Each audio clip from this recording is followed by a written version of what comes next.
Hey, and welcome to this episode. So, with New Year just right around the corner, I thought it'd be very beneficial for me to share with you the exact methods that I use and the methods that I teach my clients and my students to use to make their year the best year yet. So, here's the thing, right? Every single year, most people will set a new goal or a new intention of something that they want to achieve. For some people, it might be weight loss. For others, it could be something like they want to change their job, or maybe they want to go on more holidays, maybe they want to have a new relationship. Whatever happens, they set a goal or an intention. But the thing is, although most people say they want to change, they aren't willing to do what's necessary in order to make that change happen. So what happens is within about 3 weeks, they fall and they relapse and they eventually give up. But here's the thing, I believe there's a much better way and an easier way of making this your best year. You see, most people will overestimate what they can do in 8, 12, 16, 24 weeks and underestimate what they can do in a lifetime. So here's the thing. The goal that you set yourself should be part of a bigger mission. And that's what I'm going to share with you is 4 key steps that you need to implement in order to make 2020 your year. So it starts off. So before you continue listening to this episode, what I'd like you to do is to check the resources section or somewhere in relation to this, either it be video or audio, because I've given you a free resource. I call it the Goal Achievers Guide. And in that guide, you can follow along with what I'm going to share with you in this episode. So the first things first, before you even begin planning the rest of your year or your new year for that matter of fact, you need to really and honestly take stock of where you are coming from. So the thing is, most people, before they even start planning, the ideal thing that you should be doing is reviewing where you are and what's happened over the past year. So before you even begin to think about what you want for this brand new year that's coming up quickly, you should really stop and reflect on what's happened over this past year. So here's the thing, if you're going to move forward and create change in your life in this coming year, it's worth looking at what you were able to achieve in the past year, isn't it? Because if you can honestly sit back and reflect and understand all the things that have happened, you've had some amazing feedback, you've had some amazing learning, some amazing understanding, something that's happened to you that you can learn from and implement as you go forward. For example, being honest, my year has been challenging. Your year has been challenging. But it's through those challenges that we learn, and through those learnings can we then implement them as we move forward. So stop and actually ask yourself, what went well for you in 2019? What goals did you set and achieve? Did you perhaps open that business that you always wanted to? Did you get into that job that you always wanted? Did you maybe start losing some weight? Whatever that was. Maybe you didn't really do an awful lot towards progression. And that's okay too. Because here's the thing. We always strive for progression, not perfection. Okay? So sometimes things happen in life which will stall your ability to make progress. And that's fine. As long as you're listening to this, that's a good indicator that you're continuing to keep going, even if it's not at the rate that you want. So whenever you know and really understand your key learnings from this past year, can you then start to look at what you actually want? So here's the thing, you've most likely set some kind of goal in the past year that you didn't achieve, okay? And it's probably the same universally world around, and that's okay. But it's worth asking yourself the question, well, what stopped me from achieving that goal? Because when you know what stopped you, you can start to identify what we would call patterns. So what's the pattern that's stopping you from being able to achieve the goals that you want? Because chances are that's going to be a recurring pattern in your life, isn't it? So if you think about it, all the people who literally set, we'll use weight loss goals because it's one of the most common ones. For all these people who say they want to go out and lose weight, they want to increase their health, improve their energy, improve their body composition. Why is it that most of them will set that goal in January and 3 weeks in they will have failed or they will have stopped completely? Chances are there's a pattern there. They're maybe doing that throughout the year multiple times, aren't they? You hear people all the time saying, oh, I lost that weight, I got to my ideal weight, but something happened. Some external circumstance happened and all of a sudden they ended up back where they started. That's a yo-yo dieter. And people do that in all aspects of their life, don't they? They start doing something and then something happens some point in their life. Maybe they have a setback, maybe they have an upset, something happens, some external circumstance happens, and they just end up back where they started. So why does it happen? There's a pattern there. And when you identify the pattern, only then would you be able to understand the thing that's stopping you. And the thing that's stopping you from doing the things and achieving the goals is you, nobody else. Okay? So it's just something that's worth understanding. When you review your past and what's happened, it will help you to implement and create change in your present and your future. Because the patterns that are there are going to be recurring throughout the rest of your life unless you make a decision to change them now. So once you understand those, and once you understand your past, the past year, and understand what your patterns are, can you then start to even look at the future? So whenever I'm working with my students and my clients, and even at my events, the first thing I'll ask them is, where are you right now in your life? Because that's the problem with traditional goal setting. Before, people say, oh, I'm going to go and lose weight. Great. Fantastic goal. Okay. But the thing is, they have no idea where they're starting that journey from. You have some people who say, I'm going to go and do a marathon in the next year, which is great. When's the last time you went running? When's the last time you were in a fitness studio or a gym? When was the last time that you did something in relation to this goal? Because if you haven't started, or if you're nowhere near where you should be in order to even start that goal, then chances are that you may slip back at some point. And slipping back is fine. People say they fall off the bandwagon all the time. That's fine. Just get back on it. That's a great thing. You have the choice to do that. So reviewing your year is so beneficial. Once you've done that, step number 2 is to know what you want. So now that you know where you are and what's happened over the past year, it's beneficial to know specifically what it is that you want. You see, the goal of I want to lose weight. Fantastic. Okay, I hear this all the time. People say they want to lose weight. Great. Okay, so you want to lose weight. When and how much? So think about it. Someone says they want to lose weight. That in itself is not a great goal, but I will specify this as we go.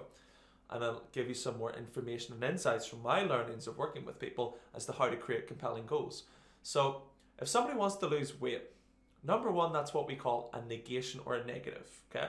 So for most people, what is the association of the word loss or lose? That's a negative association because most people have a negative attachment to the word loss because it means to physically lose something, either lose yourself or lose something related to the self or something in your life. So the word loss is not a great place to start with.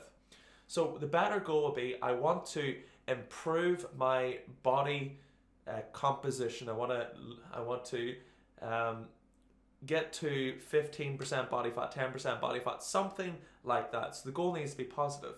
But you need to know that specificity about what you actually want, because most people will say, I want to lose weight. Great. 12 weeks in and you've lost half a pound. Awesome, you've hit your goal. And then people are like, no, that's not what I meant. Well, yeah, you weren't specific enough. And this is actually another problem I find, and this is a whole different story, but quite a few people go through their entire lives not actually knowing what they want for themselves.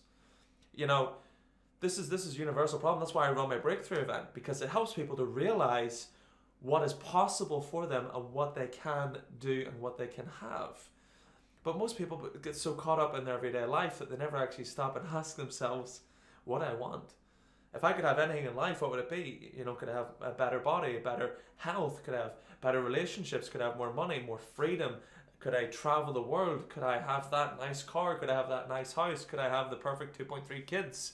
Most people never stop and ask because they get so caught up in everyday ruts. So it's so important that you know what you want. And if you don't know, use the little tool that's attached to this. Use the Goal Achievers Guide. You know, I look at a few key areas, you know, so look at your health. You know, what do you want in terms of your health? What do you want in terms of your relationships? What do you want in terms of your finances? You know, if you could go and do some new experiences this year, what would that be?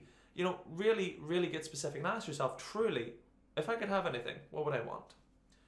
So once you know what you want, and really, honestly know what you want, you need to then ask yourself the question of what needs to change in order to have that. So here's the thing. If you don't have the things that you want in your life, if you don't have the relationship, if you don't have the health, if you don't have the finances, if you don't have the freedom that you want in life, there's something that's causing that. And chances are it's you. It's your programming. It's how you think about something. It's your patterns. It's your behaviors. It's your thoughts that are keeping you stuck where you are. If you have the things that you want in life, that's amazing. And I applaud you for that. But chances are, if you're listening to this, that you're seeking something more. Because that's what most of us are doing. Most of us are seeking something more in our lives, aren't we? So you need to ask and consider, what is the thing that needs to change? You know, maybe you don't have good habits. Or maybe you have good habits that could become better. Does that make sense? So for some people, you know, if you want to earn more money, well, chances are if you're working in a job, you're maybe not going and learning how to do something different.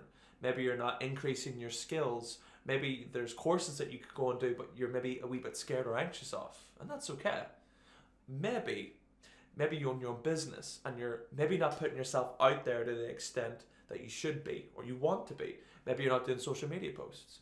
Maybe you're not engaging at the loving and connection level that you desire with your significant other, your spouse, or your family. Maybe you're not doing the thing that you should be doing in terms of your health. So whenever it comes to this, it's all about establishing the right habits and the right actions and thoughts. Because when your thoughts and your actions are aligned, your word becomes law to the universe. And what that means is, whenever you're fully congruent, whenever you know what you want and you're taking aligned action with that, it will happen for you. And that is a universal law. That's how I got to where I am today. That's how I built my fitness business. That's how I have my relationship with my wife. It's how I have my relationship with my family.